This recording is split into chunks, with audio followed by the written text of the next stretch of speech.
बहुत सावधानी से कथा सुनिएगा और अपने चित्त में उतारिए। काशी विश्व वो सिंहेश्वर नाथ ने तुमको बुलाया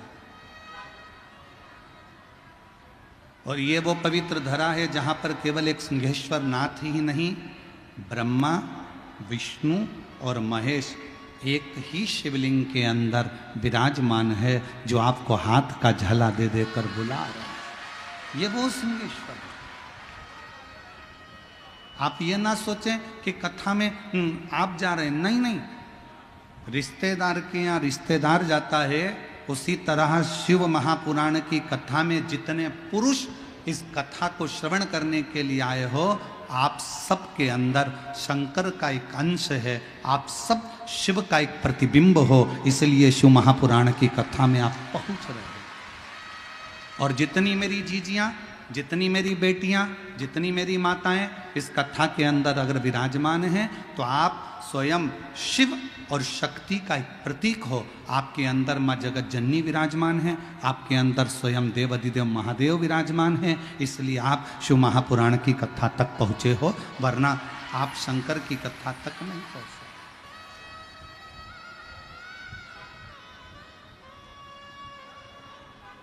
शिव रूपी श्वास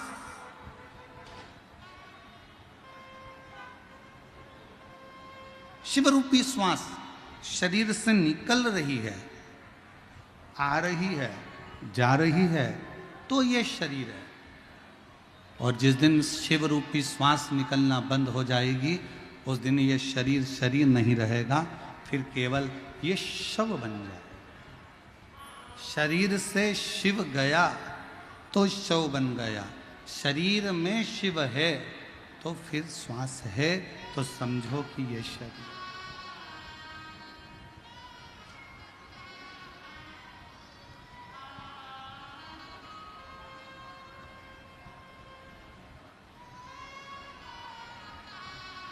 और खाली न जाता कोई दर से तुम्हारे, खाली न जाता कोई दर से तुम्हारे, मैं भी खड़ी हूँ नन्ही बाहें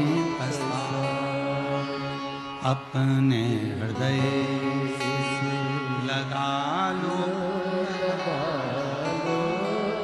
गिरा जा रहा हूँ उठा लो,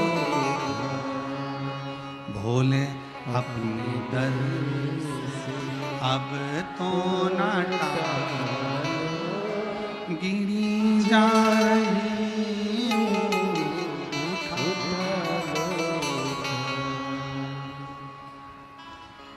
हम शिव को पहचाने तो। लोग कहते हैं संसार बुरा है, लोग कहते हैं जगत बुरा है, लोग कहते हैं ये बुरा है, लोग कहते हैं वो बुरा है। हम कहते हैं आप अच्छे बन जाओ तो पूरा जगत आपको अच्छा दिखने लगेगा। आपके अंदर शिव होगा तो पूरा संसार शिवमय नजर आए।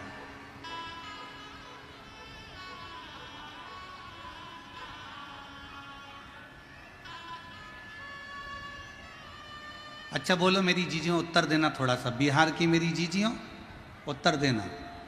छोटी सी कन्या में देवी का दर्शन करते हो कि नहीं करते हो? जम के बोलो, करते हो। नवरात्रि में कन्या भोज कराते हो, कन्या का पूजन करते हो, ठीक है।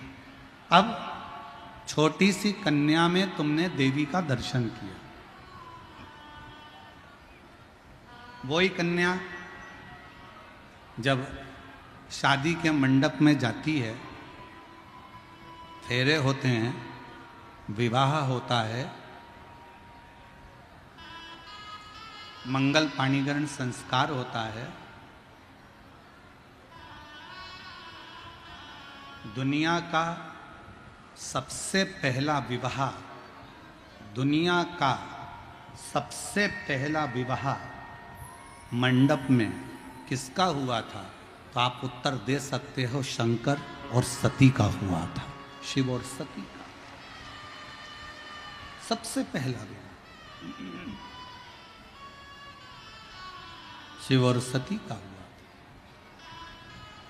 उसके बाद में फिर राम जी का विवाह, फिर कृष्ण जी का विवाह, नारायण जी का विवाह, ब्रह्मा जी का विवाह, ये सब विवाह के क्रम बाद में। अब शिव जी का विवाह सबसे पहले हुआ। शंकर भगवान ने मां सती को वचन दिया, सती जब एक लड़की एक लड़के के साथ पाणी ग्रहण संस्कार में बैठेगी, उसका मंगल विवाह हो रहा होगा, उस समय पर लड़का और लड़की दोनों शंकर और पार्वती का स्वरूप होंगे, ये शिव ने कहा।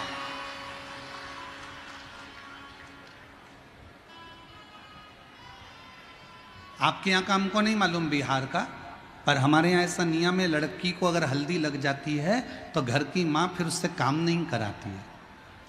तुम्हारे यहाँ है क्या ऐसा नियम? लड़की की माँ कहती है बेटी रहने दे, तू मत काम कर, अब तुझे हल्दी लग गई है, अब तू मत काम कर, तुझे हल्दी लग गई। लड़के को अगर हल्दी लग जाती है तो कह देते हैं तुझे हल्दी लग गई, अब तुम बाजार मत जाओ, तुम ये काम करने मत जाओ, तुम पत्रिका बांटने मत जाओ, तुम ये सामान लेने मत जाओ, तुम्हें हल्दी लग गई। लड़के को हल्दी लग जाती है तो घर के लोग उससे काम करना बंद करवा देते हैं।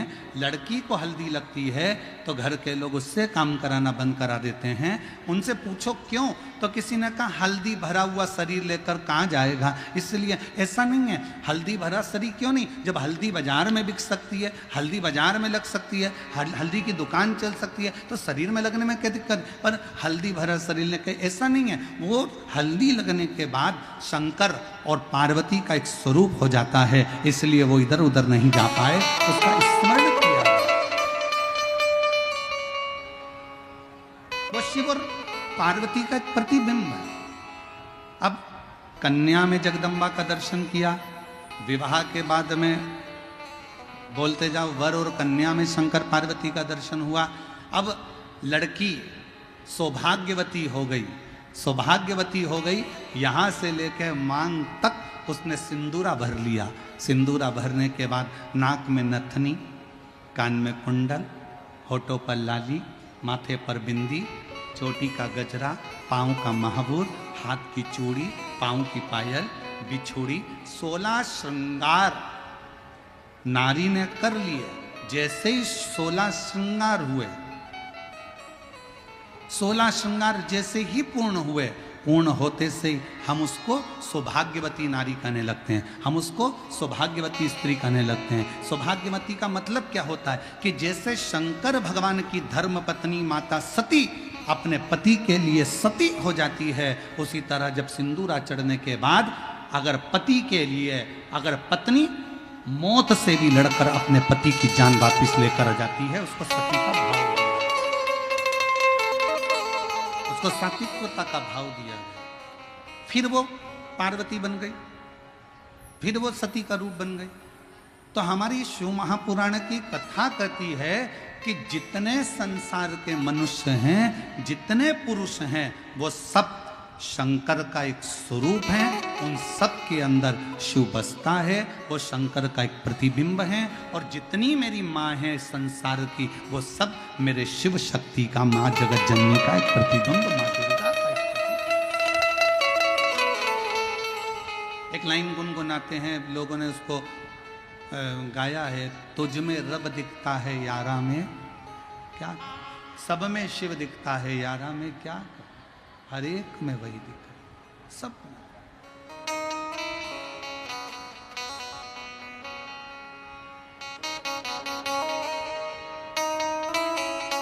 में वही है।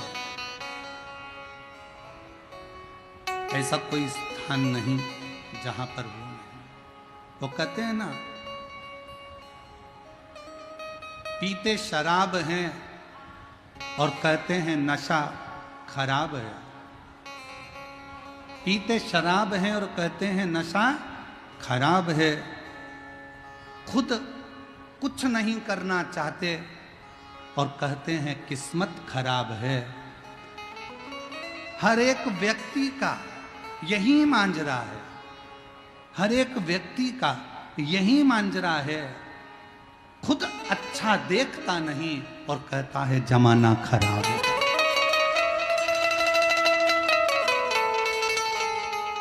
स्वयं कुछ करने को तैयार होते नहीं, मेहनत करने को। शिव महापुराण ने कभी यह नहीं कहा कि घर में बैठे रहो, अपना परिश्रम करो। बच्चे को अगर बेलपत्र चढ़ाने का बोलो, बच्चों को अगर शहद की बेलपत्र लगाने का बोलो, तो ये बात भी बोलो कि सियोर वाला महाराज अपनी प्रत्येक कथा में कहता है कि अपनी पढ़ाई को 4 गुना बढ़ाना है, अपनी एजुकेशन को 4 गुना बढ़ाना है, अपने अध्ययन को 4 गुना बढ़ाना है, अपने परिश्रम को 4 गुना बढ़ाना है। रात दिन एक कर दो और फिर परीक्षा देने जाओ तो एक बेलपत्री पर शहद लगाकर शंकर को चिपकाकर फिर जाओ, रिजल्ट तुम्हारे पक्ष का।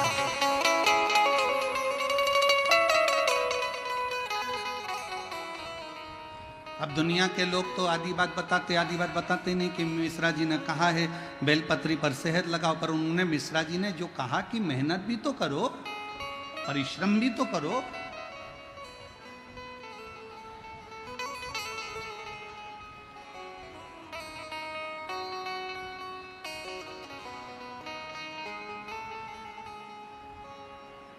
जब हम मेहनत ही नहीं करें, परिश्रम ही नहीं करें, तो शिव कैसे फल दे? थोड़ी मेहनत हाथ की, बाकी कृपा भोले नाथ की। थोड़ी सी मेहनत, थोड़ा सा संघर्ष। सीए की पढ़ाई कर रहे हो, इंजीनियरिंग की पढ़ाई कर रहे हो, डॉक्टर की पढ़ाई कर रहे हो, आईपीएस ऑफिसर बनने के लिए तैयारी कर रहे हो, खूब पढ़ो। ये कभी मत सोचना कि मैं बन ही नहीं सकता। दुनिया की ऐसी कोई कुर्सी नहीं, कोई सिंहासन नहीं जिस पे तुम नहीं बैठ सकते। बस तुम्हारे अंदर का जुनून जागना चाहिए और तुम्हारे अंदर का विश्वास जागना चाहिए, उस सिंहासन पर तुम बैठ कर।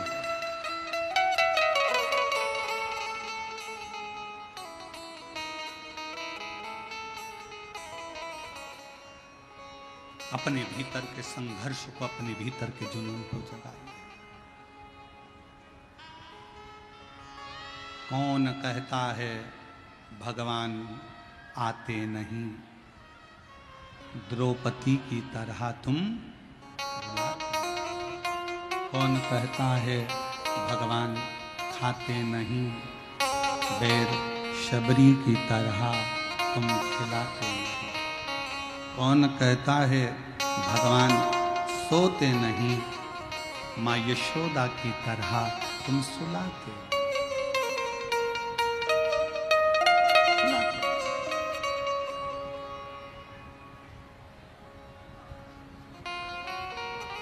किस किस को लाजवाब बनना है? लाजवाब बनने के लिए सब तैयार हैं कि हमको लाजवाब बनना है, पर लाजवाब बनने के लिए सबसे बड़ा एक त्याग करना पड़ता है। लाजवाब बनना है तो जवाब देना छोड़ना पड़ेगा, तब तुम लाजवाब बन सकते हो। अब बहू सोचती है कि मैं लाजवाब बन जाऊं, अब बहू सोचे कि मैं लाजवाब बन जाऊं, पर तू जवाब सास ने कुछ बोला और उसने पलट के जवाब दिया। पत्नी कहे मैं लाजवाब जब बन जाऊं तो पति ने कुछ कहा, उसने पलट कर जवाब दिया। पति कहे मैं लाजवाब बन जाऊं, पति ने कुछ कहा, पत्नी अपशब्द कह दी। एक दूसरे को जवाब देने की परिभाषा को थोड़ा कम करो। एक जरूरी नहीं कि तुम हर बात का उत्तर दोगे। उत्तर देने के लिए तुम्हारे ऊपर देवाधिदेव महादेव विराजमान हैं। तुम तो लाजवाब बनने के लिए थोड़ी मौन का धारण करो, थोड़ी मौन।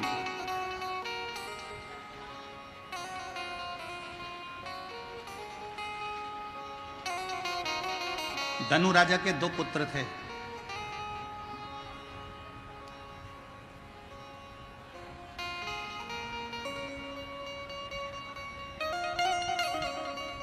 राजा धनु के 2 पुत्र हैं, रम और करम।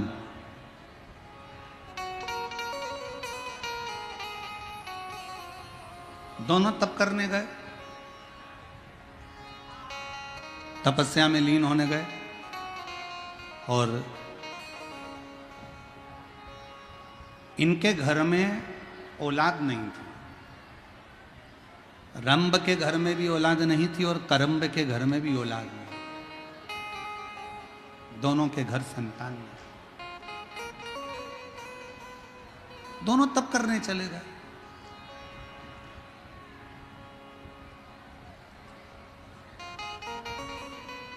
उन्होंने सोचा पृथ्वी पर अगर तप करेंगे तो ये पशु पक्षी, ये मक्खी मच्छर वायुचर ये परेशान करेंगे।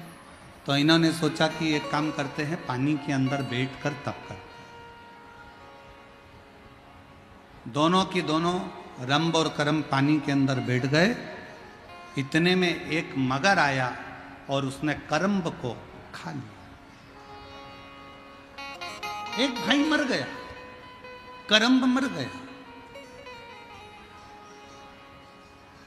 अकेला रंभ बचा। और रंभ को मालूम पड़ा कि मेरे भाई करम्ब को मगरमच्छ खा गया, क्या करा जाए। अब इसने पानी में तप करना बंद करा, पृथ्वी पर बैठकर तप करना प्रारंभ करा, आसपास अग्नि लगा ली और बैठ गया तप करने के लिए। तप करता गया करता गया करता गया करता गया, तप इतना तीव्र कर लिया कि आखिरी में ब्रह्मा जी को आना पड़ा और ब्रह्मा जी को पूछना पड़ा कि यह बताओ कि तुम्हें चाहिए क्या।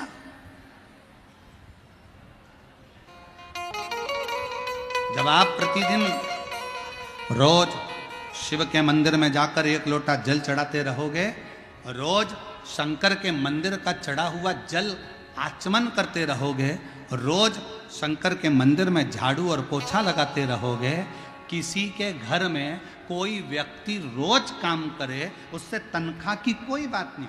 तुम्हारी दुकान पर कोई व्यक्ति आए, रोज काम करे रोज काम करे रोज काम करे, तनख्वाह की बात नहीं हुई, तुमने तो रोज काम करवाया, तो धीरे धीरे तुम्हारे मन में भाव उत्पन्न हो जाता है, ए बेचारा चाय ला कर देता है, ए बेचारा झाड़ू लगा देता है, मेरी दुकान खोल देता है। तो तुम्हारे मन में भाव आएगा, तुम क्या करोगे, उसको चाय पिलाना चालू करोगे। फिर तुमने सोचा ले 10 रुपये रख लिया कर रोज, 50 रुपये रख लिया कर रोज, सेठ जी ने 50 रुपये देना चालू कर दिया। तनख्वाह की कोई बात नहीं है, ये तो बेचारा ऐसी ओटले पर बैठा था और इसने काम करना चालू करा। सेठ जी झाड़ू लगाना चालू करी, सेठ जी की दुकान पे चाय ला कर दी, सेठ जी का सारा ऑफिस साफ कर दिया, तो सेठ जी के अंदर दया प्रकट हो गई, उसने 25-50 रुपये तनख्वाह के देना चालू कर दिया। उसी तरह जैसे तुम शंकर जी के मंदिर में जाओगे, उनके मंदिर में झाड़ू लगा रहे हो, पोछा लगा रहे हो, जल चढ़ा रहे हो, उसकी ज्वारी लगा रहे हो, उसका श्रृंगार कर रहे हो, आचमन कर रहे हो जल का, तो एक ना एक दिन भगवान शंकर के मन में भी आ जाता है कि इसको तनख्वाह कुछ ना कुछ देना चाहिए, इसको कुछ ना कुछ देना चाहिए। और तेरे मंदिर में आना मेरा काम है, मेरी बिगड़ी बनाना तेरा काम, तेरी चौखट पर मैं आ ही गया, मुझे दर्शन दिखाना तेरा। एक पत्र है,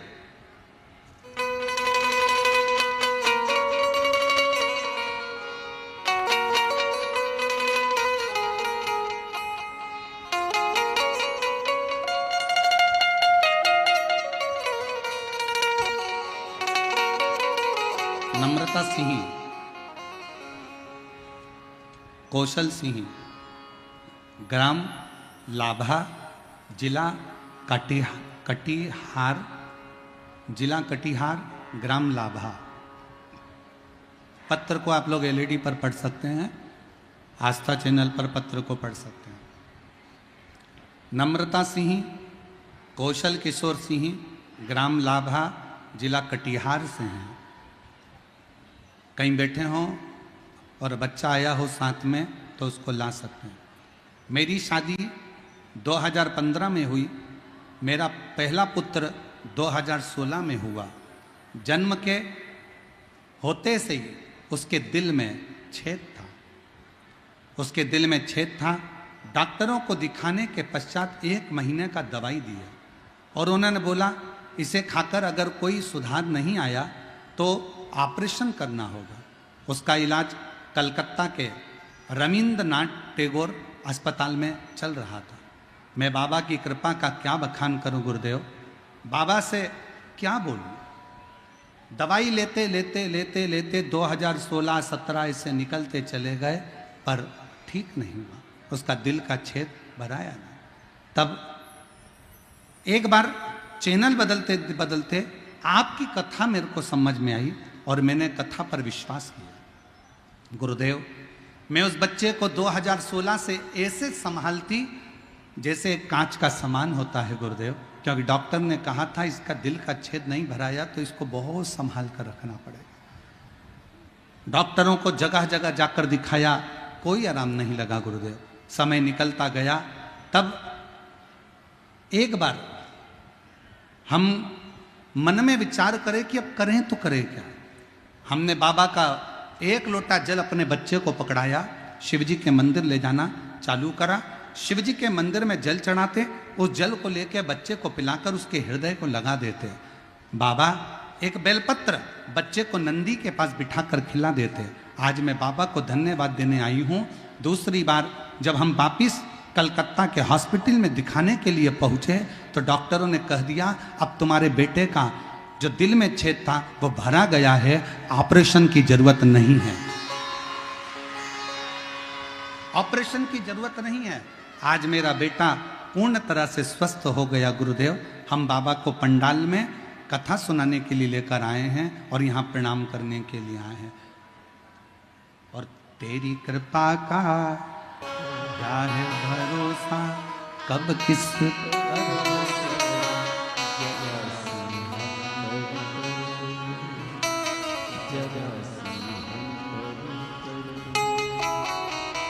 तेरी कृपा का क्या है भरोसा, कब किस पर हो जरा हम पर जरा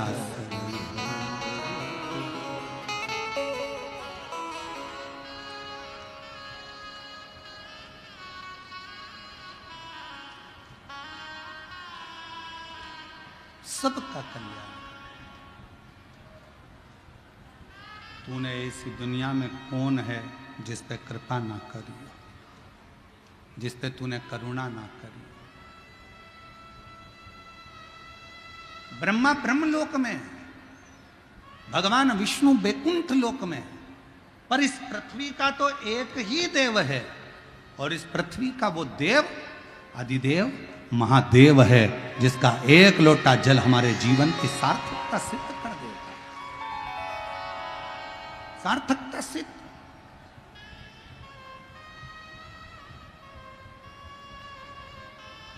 आज सोशल मीडिया पर एक वीडियो किसी ने भेजी थी। एक माँ यहाँ अपने बच्चे को कथा सुनाने के लिए लेकर आती है, एक पत्नी अपने पति को कथा श्रवण कराने के लिए लेकर आती है, एक माँ अपने बेटे को कथा सुनाने के लिए लाती है। शायद आप लोगों ने भी उसकी वीडियो देखी होगी। हमको तो वो वीडियो भेजी थी तो हमारे स्मरण में वो आई कि उसने अपना चरित्र जब वो सुनाया तो आंख में से आंसू झड़ रहे थे हमारे, कि शिव कितना दयालु है, शिव कितना करुणा सागर है।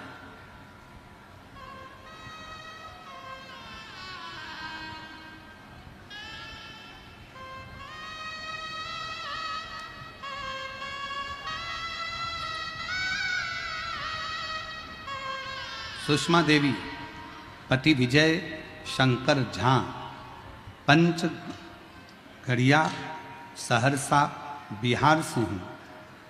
मेरा पति का एक्सीडेंट हो गया था, वो बेड पर ही थे कि मेरा छोटा बेटा अनीश का 8/6/2024 को एक्सीडेंट हो गया।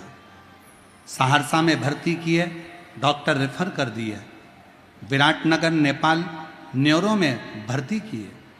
डॉक्टर बताया कि इसके ब्रेन की, मस्तिष्क की हड्डी के 36 टुकड़े हो गए, ब्रेन की हड्डी के 36 टुकड़े हो गए। ऑपरेशन करते लेकिन बचने का कोई चांस नहीं है, बचने का कोई चांस नहीं है। 4 लाख रुपया जमा करने का डॉक्टर बोल दिए। गुरुजी मेरे पास रुपया नहीं था। हम उसी समय पर श्री शिवाय नमस्तुभ्यम का जाप कर रहे थे, रो रहे थे। उसी वक्त एक लड़का मेरे पास आया, गुरुदेव आपने कहा था कि श्री शिवाय नमस्तुभ्यम में वो बल है, आप जब याद करोगे तब शंकर को तुम्हारे पास में आना ही पड़ेगा। 108 दबाने पर एम्बुलेंस आती है। हेलीपैड देखकर हेलीकॉप्टर आता है, स्टेशन देखकर रेल रुकती है, बस स्टॉप देखकर बस रुकती है। उसी तरह श्री शिवाय नमस्तुभ्यम बोलने पर शंकर दौड़ कर आता। शिवा गुरुदेव, मैंने श्री शिवाय नमस्तुभ्यम बोलना जाप चालू करा, जाप करती रही। उसी वक्त एक लड़का मेरे पास आया, बोला आंटी आप क्यों रोती हो? मैं सारा बात बताया। बोले मेरे बेटा अब महादेव के ऊपर है, बाबा जो करे गुरुदेव। लड़का को 4 लाख रुपए का डॉक्टर बोला है ऑपरेशन के लिए। बच्चा सुना और गुरुजी उसी समय पर वो बच्चा गया, ना जाने कहाँ से आया। उसने कहा आप चिंता मत करो, बेटे का ऑपरेशन आपका होगा। और उस लड़के ने जाकर कब 4 लाख रुपए जमा कर दिए और 4 लाख जमा कर कर मेरे बेटे का ऑपरेशन चालू हुआ। आईसीयू में लेकर गए, ऑपरेशन के लिए ऑपरेशन थिएटर में लेकर गए, टाँके लग गए, सब कुछ हो गया। 1 घंटा बाद डॉक्टर ने जवाब दिया कि ये लड़का खत्म हो गया, ये बच्चा खत्म हो गया। 1 घंटे बाद जवाब दिया कि ये बच्चा खत्म हो गया। अनिकेश को हम वहाँ से लेके बॉडी को अपने सहरसा के लिए आने लगे। रोते हुए बॉडी को लाए, घर पे अंतिम संस्कार की तैयारी हो गई। बांस आ गए, कपड़ा आ गया। बेटे को लेकर जब आ रहे थे तो हमने एम्बुलेंस वाले से कहा भैया 2 मिनट रोक दे। एकांतेश्वर महादेव एक पेड़ के नीचे शंकर का मंदिर था, और आप कहते हो कि एकांत में अगर कोई शिव का मंदिर मिले उस पे 1 लोटा जल चढ़ाकर प्रणाम कर कर जो दुविधा हो शिव से कहो। हमने मंदिर रुकवाया, बेटे की बॉडी छोड़ मंदिर में बोतल में जल था चढ़ाया, लाकर बेटे के शरीर पर लग दिया। वहीं पर एक बेलपत्र पड़ी थी, वो भी बेटे के पास में लाकर रख दी और बेटे को लेकर बॉडी को चल दिए। चलते चलते क्या हुआ कि अगला एक शंकर का मंदिर आया। उसी समय पर बेटे ने अपना उल्टा हाथ ऊपर कर दिया। बेटे ने अपना उल्टा हाथ ऊपर करा और अनिकेश का हाथ जैसे उठा दिया, तुरंत एम्बुलेंस सहरसा की तरफ मोड़ दिया। सहरसा में कोई डॉक्टर फिर नहीं लिया, भर्ती पटना गए, लेकिन वहीं भी पटना में जाकर भर्ती नहीं ले रहे थे, पैसा बेकार जाता ये बोल रहे थे। गुरुजी जबरदस्ती हम लोगों ने भर्ती करा। रोज मंदिर जाती, प्रणाम करती, 1 लोटा जल बाबा को चढ़ाती। और उसी बीच में मेरी देवरानी सीहोर गई, रुद्राक्ष लाई, जल चढ़ाकर बाबा का बेटे को लगाती। आज मेरा बेटा बाबा की कृपा से अंतिम संस्कार का सामान तो वापिस गया और मेरा बेटा आज वापिस गया।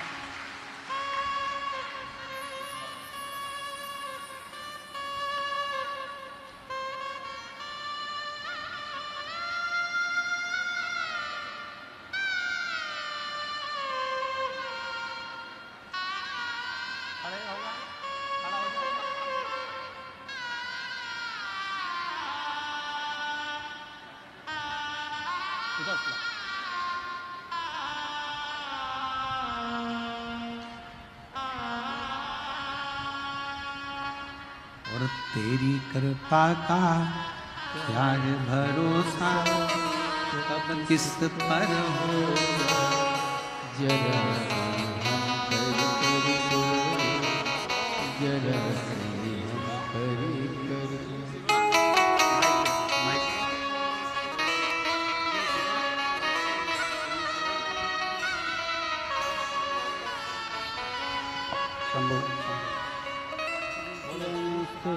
नमस्तु है, नमस्तु है। डॉक्टर ने कहा था ये कभी उठ नहीं पाएगा, बोल नहीं पाएगा, इसका शरीर काम नहीं करेगा, पर शिव की कृपा से इसकी आंखें भी चली गई थी। अब धीरे धीरे आंखें भी वापिस आ रही है, खड़ा भी हो रहा है, हाथ भी हिल रहा है और बोल भी रहा है। ये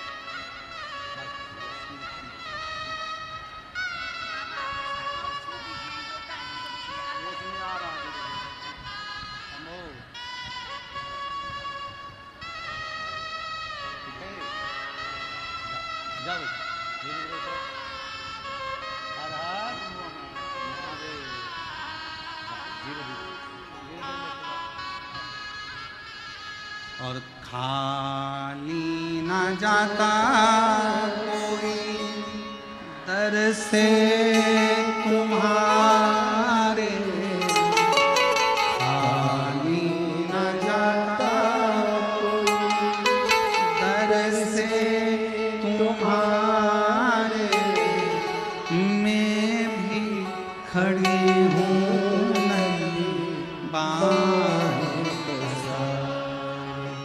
अपने हृदय से लगा लो, लगा गिरा जा रहा हूँ, भोले अपने अब तो ना गिरी जा रही।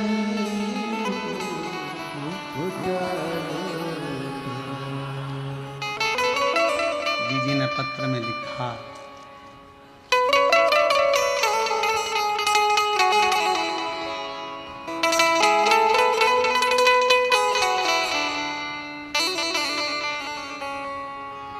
पटना के डॉक्टर ने कह दिया था फालतू का खर्चा कर रहे हो, यह जीवित नहीं रहेगा।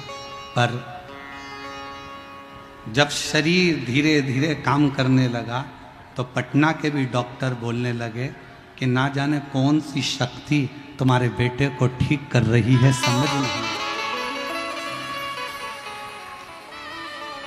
कौन सी शक्ति।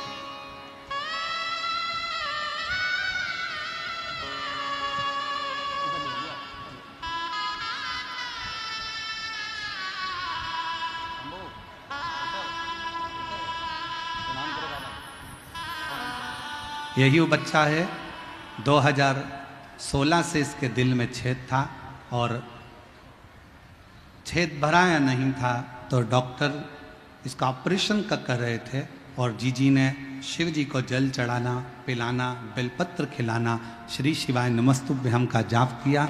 बाबा की कृपा से छेद भरा गया। कलकत्ता के डॉक्टरों ने कह दिया ठीक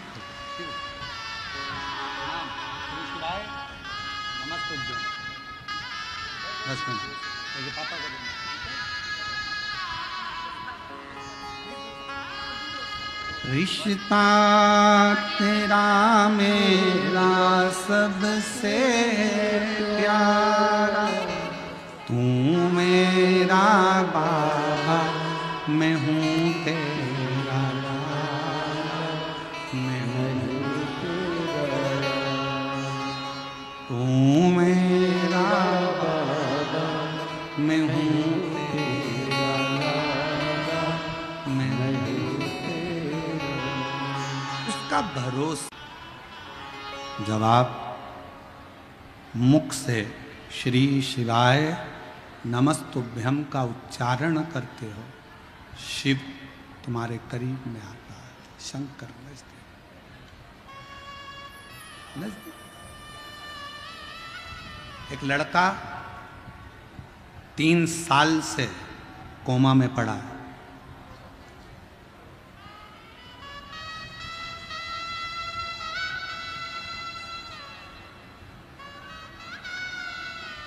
गुड्डी चौहान, जिला धनबाद, झारखंड की रहने वाली है। 3 साल से कोमा में था, 3 साल से। डॉक्टर ने कह दिया था केवल बॉडी है, सेवा करिए। 3 साल से कोमा में था। 2018 में एक्सीडेंट हुआ और 3 साल से कोमा में पड़ा रहा। डॉक्टरों ने जवाब दे दिया था, भगवान के भरोसे छोड़ दिया। एक दिन अचानक बाबा की ऐसी कृपा हुई, कथा सुनते सुनते टीवी पर आपकी कथा चल रही थी। हमको नहीं मालूम कि वो कथा हमारा बेटा भी सुन रहा है। वो कथा कानों में गई। जिसने 3 साल तक अपने हाथ की एक उंगली नहीं उठाई, जिसने 3 साल अपनी आंखों को नहीं नटेरा, उसने आज कथा सुनते सुनते, जैसे ही आप श्री शिवाय नमस्तुभ्यम कह रहे थे, उसी समय पर मेरे बच्चे ने अपना हाथ उठाया, उंगली उठाई, हमारा भरोसा जागृत हो गया कि मेरा बेटा अब जाग सकता है। गुरुदेव, मेरी बहन सीहोर गई, वहाँ से कंकड़ शंकर पूजन किया, वहाँ से एक कंकड़ मुझे लाकर दिया, जसपुर की कथा सुनी और मुझे बोली, दीदी पर बाबा पर भरोसा रखना, शंकर कंकर का जल चढ़ाकर इसको जरूर देना। बाबा की ऐसी कृपा हुई गुरुदेव, अब मेरा बेटा हाथ उठाते उठाते अब बेटे का बायां अंग पूरा उठने लगा और पैर भी उठाने लगा और वो धीरे धीरे कोमा से बाहर आया। मैं बाबा को यहाँ प्रणाम करने के लिए आया हूँ।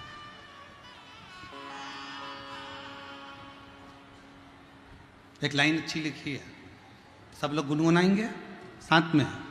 भोलेनाथ दया करना, मैं तेरे भरोसे, मेरे बाबा दया करना, मैं तेरे भरोसे, ना घर के भरोसे हूँ, ना परिवार के भरोसे हूँ, ना घर के भरोसे हूँ, ना परिवार के भरोसे हूँ, मेरे बाबा दया करना, मैं तेरे भरोसे, सिंहेश्वर नाथ दया करना, मैं तेरे भरोसे। हम उसके आश्रित, उसके आश्रित।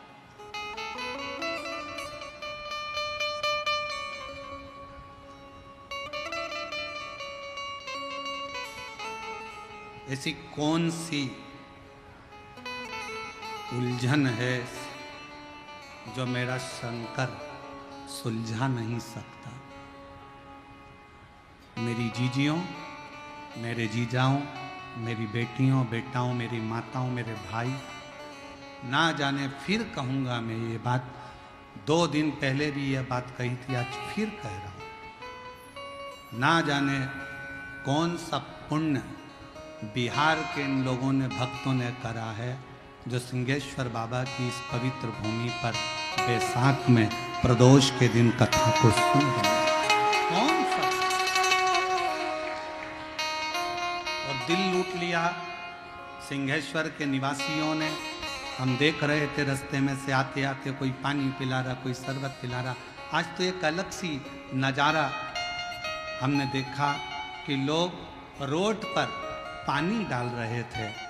तो हमने, वो शुभम बेटा हमको लेकर आता है चौधरी, हमने उससे पूछा ये पानी क्यों डाल रहे हैं? तो कहा गुरुजी, कई लोग जहाँ गाड़ी छूट रही है वहाँ से नंगे पैर चले आ रहे हैं, ना जाने कैसी श्रद्धा है। हमने कहा ये बाबा सिंहेश्वर की भक्ति है और उनकी नैया पार जरूर होगी। ये उसकी चले आ रहे,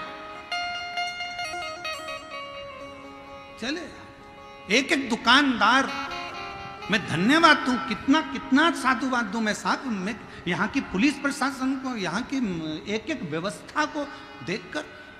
2 लाख भक्त प्रतिदिन सुबह और 2 लाख भक्त शाम को भंडारे में भोजन कर रहे हैं। 20 टन चावल रोज लगता है। जरा अंदाजा करिएगा, 20 टन चावल प्रतिदिन भंडारे में लग रहा है, रोज का लग रहा है। कौन खिला रहा है? सिंहेश्वर नाथ। कौन करा रहा है? सिंहेश्वर नाथ। कौन दे रहा है? सिंहेश्वर नाथ। हम आश्चर्य में पड़े हुए इस बिहार की कथा को देखकर। सुनकर हम आश्चर्य में कि गजब गजब, कहां से आ रहा है, कहां जा रहा है, कौन खिला रहा है, कौन खा रहा है, पता ही नहीं पड़ रहा। और भोजन परोसने वाली वो जीजियां ना जाने कहां कहां से आई। सब्जी काटने वाली मेरी बहनें कब पहुंच जाती है भोजन बनाने, रोटी बेलने, और इतने प्रेम से भोजन परोस रही है कि भोजन लेने आने वाला भी एक बार की जगह 4 बार खा रहा है। इतना विश्वास। हम तो बाबा के भरोसे,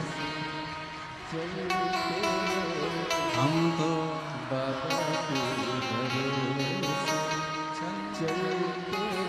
ये शिव की कृपा के बिना कुछ नहीं हो सकता। भूतो न भविष्यते।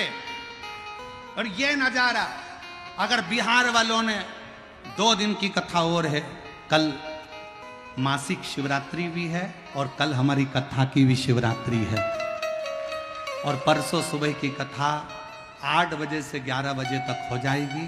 11 बजे कथा विराम कर कर हम कुबरेश्वर धाम, सिंहेश्वर धाम, सब अपने अपने धाम में जाओगे, कथा पूर्ण हो जाएगी, चले जाए। 2 दिन और हैं। इस नजारे का दर्शन, इस पंडाल में पहुंचकर वहां की मिट्टी को प्रणाम करना, नमन करना, बैठकर एकांत में शिव नाम की भक्ति का संचार करना।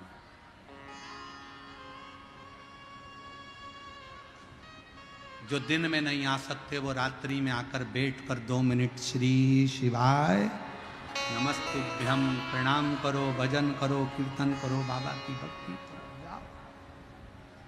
क्या इतने शिव भक्त की पंडाल जितना बड़ा आप लोगों ने मेला ग्राउंड करा, पूरा मेला ग्राउंड भक्तों से भरा पड़ा है, रोड उन भक्तों से भरी पड़ी हुई है, दुकानें भक्तों से भरी पड़ी हुई है, कहीं जगह नहीं है पांव रखने की।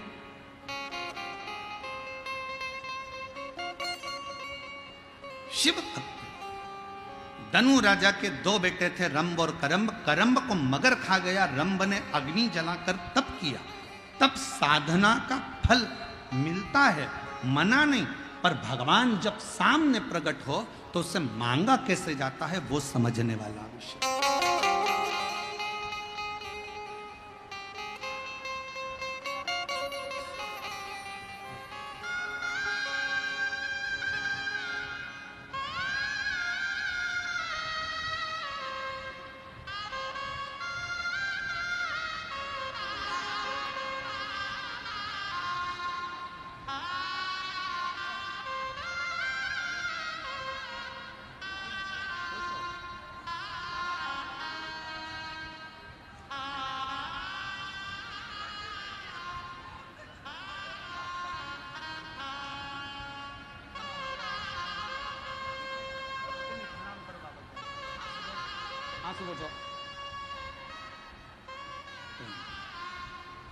अरे तेरा ही दिया मैंने खाया पिया,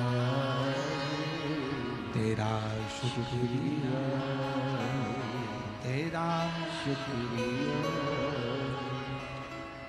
रंब ने तप किया, चारों तरफ से अग्नि लगा ली, बैठ गए। ब्रह्मा जी ने पूछा मांगो क्या चाहिए।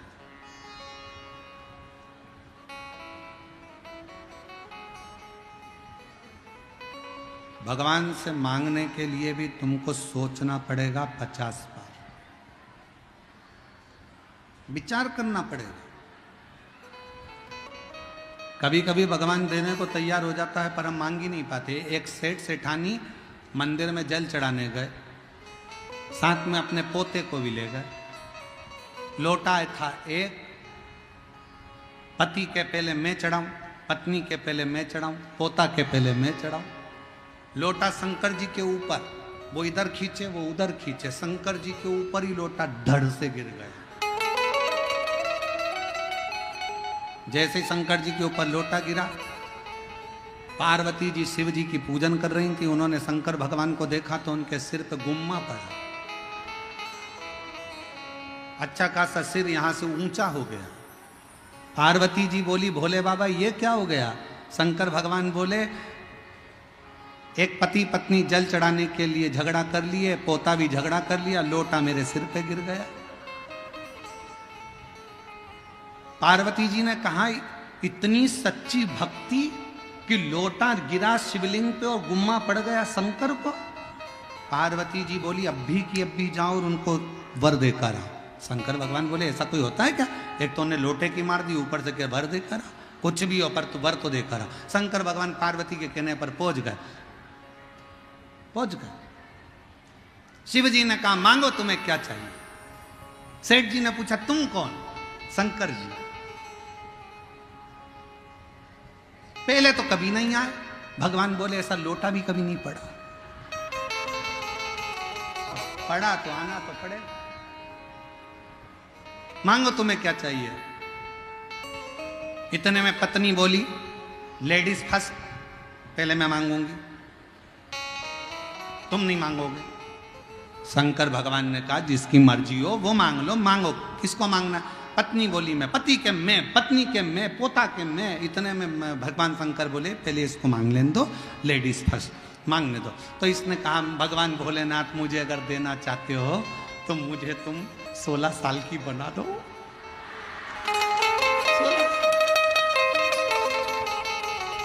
अब शिवजी ने उसको 16 साल की बना दी। बड़ी सुंदर बन गई, बड़ी सुंदर। अब 16 साल की बन के वो अपने लहंगे को ऐसे ऐसे हिला के और बुढ़े को चिढ़ाए, पति को, और खूब चिढ़ाए और चिल्लाती जाए डोकरा ए बुढ़े, पति को चिढ़ा। अब शंकर जी ने कहा तुम्हारी बारी, मांगो तुम्हें क्या चाहिए। सेठ जी ने सोचा बताओ कितनी इतरा रही, अब भी रुक जा। शंकर जी ने कहा मांग तुझे क्या चाहिए। कि भोलेनाथ इसको कुतिया बना दो, इसको बनाओ तुम कुतिया। शिव जी ने कहा तथास्तु। अब पति बोला और मटक ले और डोल। अब आई पोते की बारी। पोते से कहा शंकर जी ने कहा तुम मांगो तुम्हें क्या चाहिए। समझदार था पोता। पोते ने कहा बाबा देना चाहते हो तो ये पहले जैसे थे हमको वैसा ही कर दो, कुछ नहीं चाहिए, कुछ नहीं, हम जैसे थे वैसा कर। मांगने के लिए समझदारी बहुत ज्यादा जरूरी है। लोग मंदिर में जाते हैं तो दूसरे के लिए कहते हैं पड़ोस वाली ने ऐसा कर दिया, भोलेनाथ जरा देख लेना उसको। अब शंकर जी उस जगह पर अगर हैं तो तू अपने लिए मांगना, अपने लिए मांग, जगत के हित के लिए मांगो। रोती रोती बोली उस मेरी देवरानी ने मेरा बुरा करा है, भगवान उसका बुरा कर देना। नहीं नहीं, भगवान से कहना भोलेनाथ सबका भला करना। मैं जानती हूं तेरी लाठी में आवाज नहीं है, पर तू कृपा सब पर करना बाबा, मेरी भी झोली भरना और दुनिया की भी झोली भरना। सर्वे भवन्तु सर्वे। क्यों किसी के लिए कुछ मांगना। एक बात बहुत पुरानी है पर स्मरण वाली है कि हम दुनिया का जब बुरा चाहते हैं तो सबसे पहले बुरा हमारा अपना होता है। हम दुनिया के लिए खड्डा खोदते हैं तो सबसे पहले खड्डा अपने लिए। इसलिए मत बुरे कर्म कर बंदे वरना पछताएगा, भगवान की आंखों से बच नहीं पाएगा, तू बच नहीं पाएगा। अरे ओ अज्ञानी मत कर तेरे